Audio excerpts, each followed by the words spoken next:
I read a tweet once from a girl who said that she didn't know what to do when her friend was going through a difficult time, and as a result, she ended up not contacting that friend because she never had the right words to say. Which I think is a very valid reason to have, especially if it's an experience that you've never been through. So, to conclude my series on grief, because what's a more difficult emotion than grief, I'm going to be talking about how to be there for a loved one who has just lost someone they love. During the first few days, weeks, months of the person passing, you need to show up for that person. You need to be there physically because words cannot express the magnitude of the finality of death. I am someone that loves, adores my own space, but when my dad passed, I couldn't be by myself. So my brothers came to stay with me. At the time, I was renting a room in a student housing, and so I slept on the bed while my brother slept on the floor. So one day, my brother went to go visit a friend, and then he called me to say that he wouldn't be coming home that night. And my fear manifested itself in anger, and I was like, "What do you mean you're not coming home? How do you expect me to sleep this night?"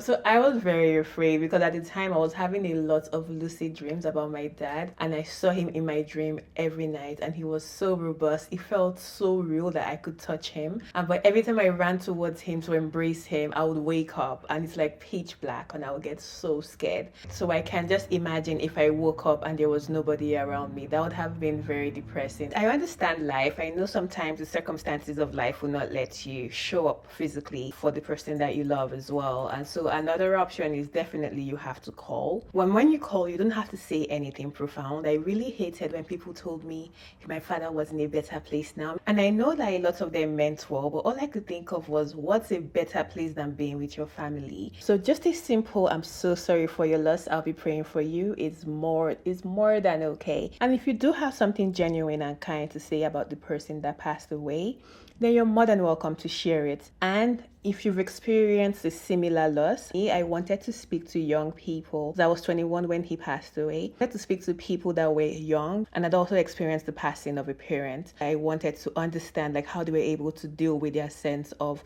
loss, of betrayal, of regret. And so to finalize my series, I just want to say that please take care of those people that you love while they're here on earth. Cherish them.